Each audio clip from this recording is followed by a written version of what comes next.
Hello, everyone. Welcome to Private Practice Peace. This is a course on simple tips to build a solo private therapy practice for a licensed mental health therapist. So glad that you are here with me today. First, I would like to introduce myself. My name is LaJuana Walker-McGill.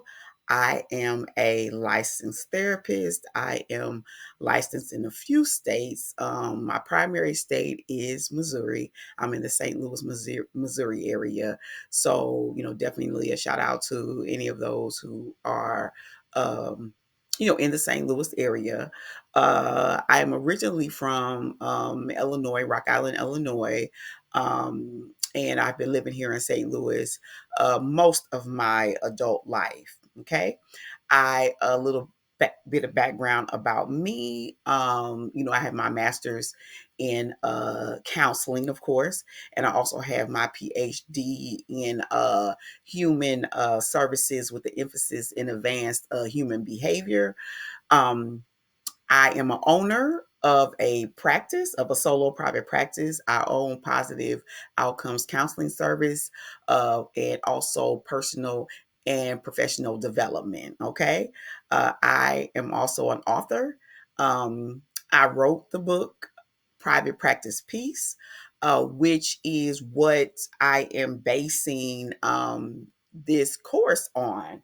Um, Private Practice Peace is simply a book that I just took and put together based off of the steps that I took to become a solo private practice uh, practitioner.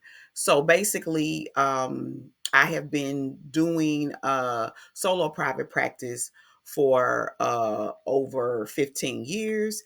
I have been a licensed therapist now for going on 24 years. And I want to just kind of share with you just in regards to how I became a therapist. Was I was in high school and I literally was watching an episode of the Oprah Winfrey Show after school, because mind you, back in the 80s, I was from Illinois. Oprah Winfrey Show was in Chicago, which wasn't too far away. So it would always be on the local station when I returned home from school. And there was a segment about a family that was in, dire crisis and needed to be helped in relation to forgiveness. Well, I watched that episode and they had a therapist there that was working with the family, and after watching that episode, I just knew what I wanted to do for the rest of my life. So shout out to Oprah and a big thanks to her and that show to put me in the direction of becoming a therapist. But right now, I am here to help you all and just to show you what I did to become a solo private practice therapist, and just the tips and skills and things that I did that have helped to keep it successful all of these years.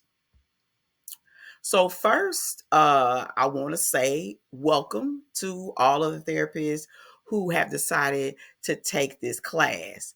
And I'm assuming that you are here watching this video because you want to learn more about starting a solo private practice. Okay. And one thing that I want to point out is, I'm sure you've seen a lot of therapists that maybe have group practices, or maybe they have spun into other type of businesses like consulting, maybe doing workshops. But I just want to remind you, usually most therapists that go into private practice and remain in private practice for a long time start out as solo therapists, or they start in a group and then they eventually break off into being in a solo practice. So that's why this information is so important, because even if you are trying to transition from a group practice, or you are trying to just start on your own, or if you're trying to just do it on a part-time or whatever it is you're trying to do. When you're doing it solo, you know what I'm saying, you bank on you.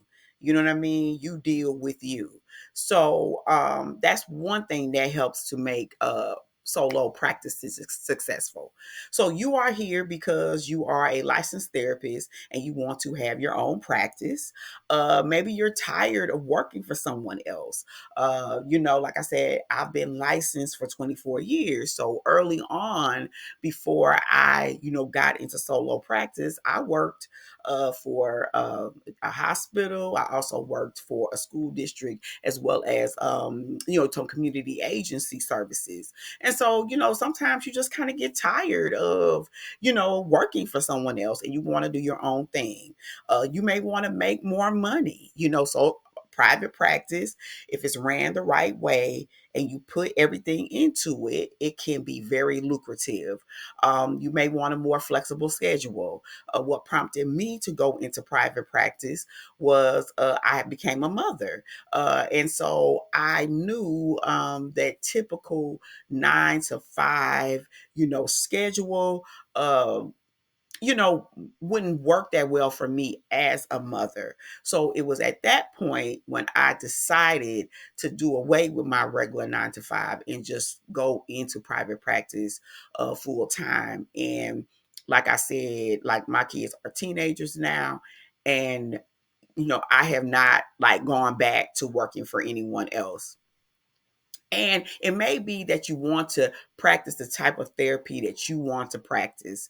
A lot of times when you work for other people, they have a certain way possibly that they want you to do in therapy. If you're working for a certain community agency, maybe geared towards youth, they want you to focus more on, trauma informed therapy, so to speak. Or maybe there's a place that focuses more on EMDR, and they don't really get off into, some of the other approaches that you may be interested in. If you have your own practice, you know what I'm saying, you can promote your own niche, your own approaches of what you're trying to do.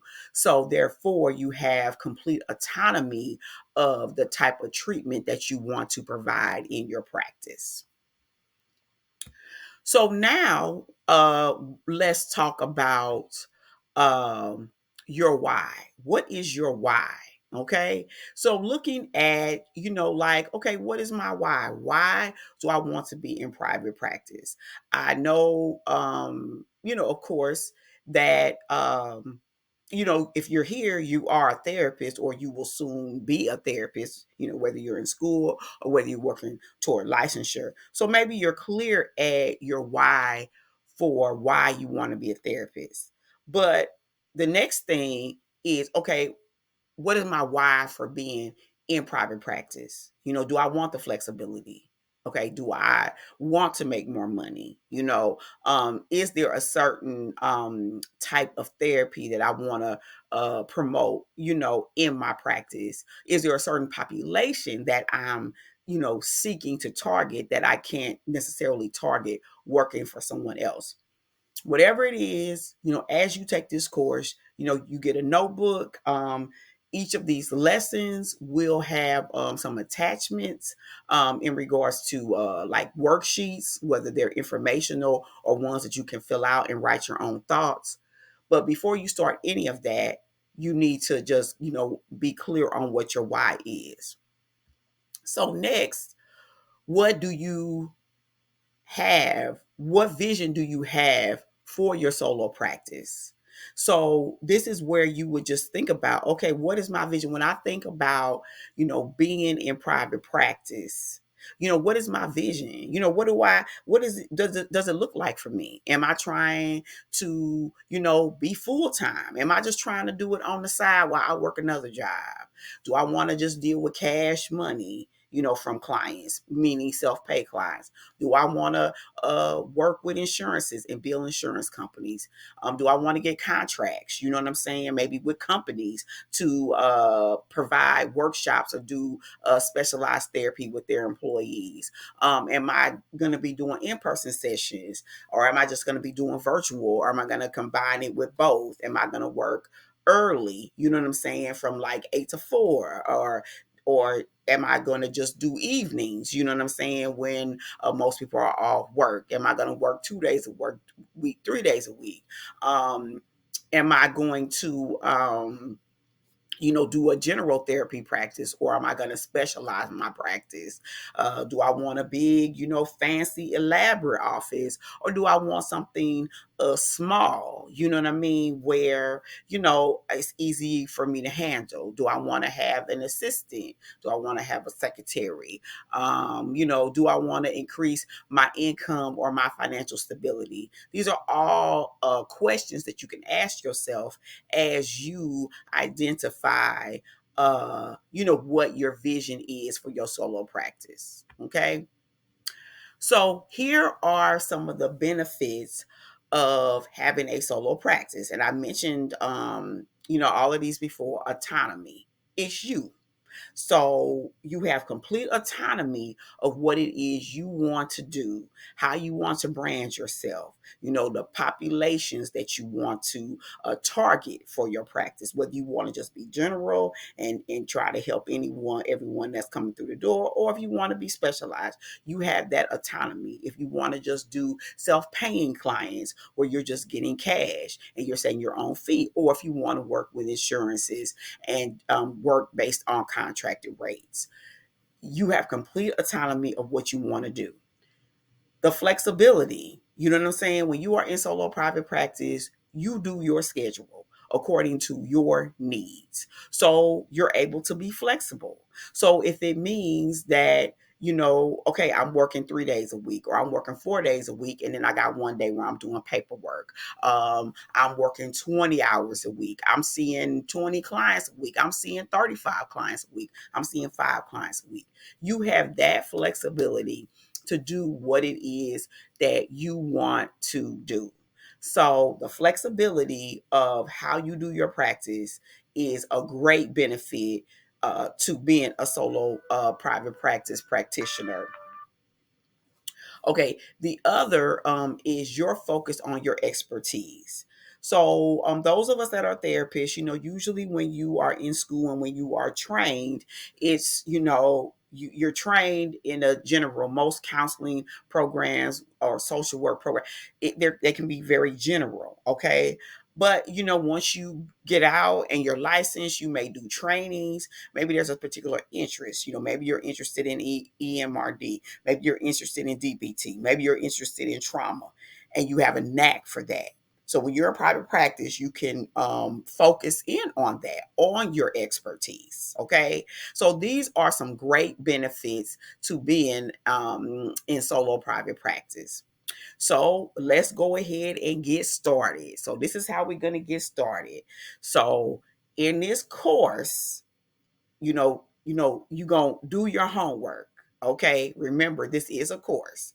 So there will be activities attached to each of the lessons for you to either read or do. You will need to get a copy of my book, Private Practice Peace, to supplement your learning. Okay. This book is every word of what I did to get into private practice and to stay successful. Okay. And when I say successful, I know that's subjective, but, I'm able to live the life I want to live. I'm able to obtain the things that I need to obtain for myself and my family. I'm able to do the treatment that that I want to do in my practice. And I have the flexibility that I want. So that is successful. Okay. And I'm sharing this information with you. All right. So also too, with this course, you will have monthly consultation sessions. There will be groups of other people who take this course, and so that will be available to you. So they will be like 45 minutes. You know, you come into the Zoom, you know, we talk, you ask questions. I am here to help you and to support you on your process of you know, of learning about how to have a solo private practice. Okay. I am here. And so what I want you to do is to commit to the following blueprint that I just went over for the next 90 days, because you will have access to all of this information for 90 days. That is 3 months. And so basically, you know, every month you will have access to me. You will have your book, you will have this courses, you will have the homework and the resources. And by the end of the 90 days, I will have shared all the information that I have that I use to put me in place of having a solo private practice and maintaining it. So I am excited. I'm glad that you are here with me. And so I will see you on the next video.